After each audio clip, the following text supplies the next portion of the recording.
చెప్పినా కూడా ఇక్కడ డబ్బు ప్రమేయం అవన్నీ సెకండరీ ఇష్యూ.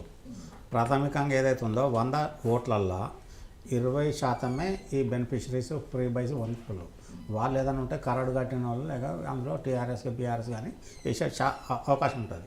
ఇక 15% మైనార్టీస్ ఉంటారు, 15% మైనార్టీస్ ముస్లిమ్స్ కానీ క్రిస్టియన్స్ కానీ. వీళ్ళు 80% బీజేపీకి పోయే సమస్య ఉండదు. విన్నారా? వాళ్ళని పోసినా కానీ వేయరు ఇప్పుడు. తర్వాత పోతే 45% యువకులు ఉన్నారు, 45% ఇవాళ ఇండియా ప్రపంచంలో అత్యంత యువజన జనాభా కలిగిన దేశం ఏదంటే భారతదేశం. ఇవాళ మ్యాన్ పవర్ విన్నారా, హ్యూమన్ రిసోర్సెస్ మన దగ్గర అంతా ఇప్పుడు ప్రపంచంలో ఎక్కలేదు. ఈవెన్ చైనా కానీ ఎక్కడ కానీ ఎక్కలేదు. వాళ్ళు మనకు దాదాపు 140 కోట్లు వాళ్ళు ఉన్నారు, 140 కోట్లు మనం ఉన్నాము. మన దగ్గర ఉన్నంత యువజన జనాభా అక్కడ లేదు.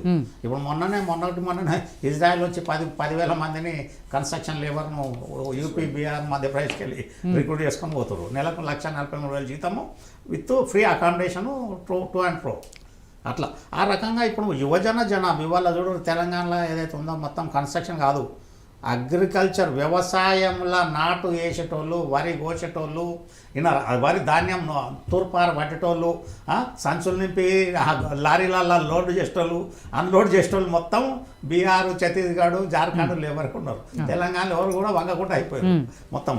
ఆ రకంగా వాళ్ళు 40% యువజన ఏదైతే ఉన్నారో అందులో యూత్లో స్పెషల్లీ అన్ఎంప్లాయీస్, తర్వాత వేవులు విద్యార్థులు, స్టూడెంట్స్ ఏదైతే గ్రాడ్యుయేషన్ అయిన వాళ్ళు, పీజీలు వాళ్ళు ఉన్నోళ్ళు, వీళ్ళు అన్ఎంప్లాయీస్, తర్వాత ఎంప్లాయీస్ కూడా ఇప్పుడు ఏదైతే ఉందో వీళ్ళు 100% నోటుకున్న వాళ్ళు మోడీ ఫేవరిజం ఉంటారు. ఇక ఏమున్నా ఈ 20% నాన్ బెనిఫిషరీస్నే అటు కాంగ్రెసా ఇటు బీఆర్ఎస్ఆ అదే టీఆర్ఎస్ బీజేపీ ఇప్పుడు బీఆర్ఎస్ కూడా వేసే పరిస్థితులు లేరు. ఎందుకంటే వీళ్ళు 8 మంది 10 మంది గెలిచే వీళ్ళు ఒరగబెట్టేది ఏముండదు, వీళ్ళు పార్లమెంట్ పోయి చేసేది ఏముండదు, ఈడేదో వచ్చి ఈడ చేసింది ఏం లేదన్నది. ఇప్పుడు ఎట్లా ఈడ అపోజిషన్ గవర్నమెంట్ ఉంది కాబట్టి వీళ్ళు ఒరగబెట్టేది లేదన్నది కూడా ప్రజలు ఒక సెకండ్ థాట్ వాళ్ళకు ఉంటుంది, రెండో ఆలోచన ఉంటుంది. ఈ రకంగా ఈ వాళ్ళ ఓట్ల ప్రకారంగా పోతే వీళ్ళకి ఇక్కడ బీఆర్ఎస్కి ఏదైతే ఉందో 100% ఏదైతే ఉందో ఛాన్సెస్ చాలా తక్కువ, రేర్ ఛాన్సెస్. ఏదన్నా ఉంటే ఇప్పుడు ఏది మన మెదక్ ఒకటి కానీ తెలిస్తే, తర్వాత ఇప్పుడు జైరాబాద్ కాన్స్టిట్యున్సీలో అది ఏది పార్లమెంట్లో కూడా చాలా మట్టుకు కొట్టుకపోయినాయి బీఆర్ఎస్. వినరా? ఇప్పుడు మనకి ఇక్కడ మిత్రులందరూ కానీ ప్రజలందరూ కానీ ఒకటే గుర్తు, 2018లో రాజాసింగ్ ఒకటి గెలిచిండు బీజేపీకి వెళ్ళి, ఎంపీకి వచ్చే వరకు 4 గెలిచారు. ఎవరు కళలో కూడా ఊహించలేదు. మళ్ళీ ఒక 3 4 బార్డర్లు ఉన్నారు. వినరా?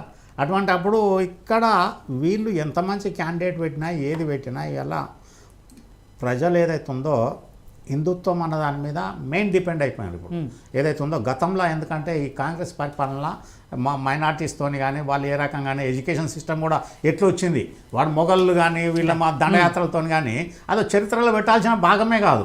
అదే మదర్సాలల్లో వాడు ఖురాన్ చెప్తాడు, మన హిందూ పాఠశాలల్లో భగవద్గీత, రామాయణం, భారతం చెప్పొద్దు. వినరా? ఈ సిస్టమ్ అనేది కూడా వాళ్ళ నరనరాన అయిపోయింది. ఎందుకంటే దేశం విభజన జరిగిందే మత ప్రాతిపదికన. వినరా?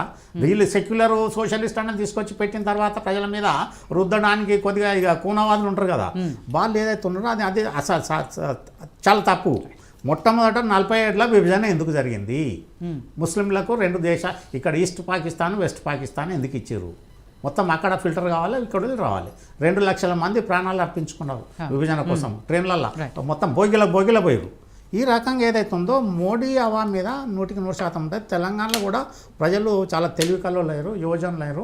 స్మార్ట్ ఫోన్లు వచ్చిన తర్వాత మనం ఎవరేం చెప్పాల్సిన పరిస్థితి లేదు.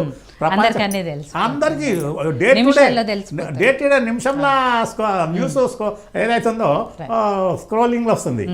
సో చంద్రశేఖర్ గారు, సరే, గెలుపు అనేది ఆ పార్టీ బలాన్ని బట్టి ఎవరు అక్కడ అభ్యర్థి నుంచి ఉంటారు, గతంలో ఆ అభ్యర్థి ఏం చేశారు, ఏ పార్టీ ఏం చేసింది, ఇవన్నీ కూడా ఆధారపడి ఉంటాయి. ఈలోగా ఏం ప్రధాన సంఘటనలు జరుగుతాయి అనేది కూడా ఒకటి కీలకం ఉంటుంది. ఎందుకంటే పోయినసారి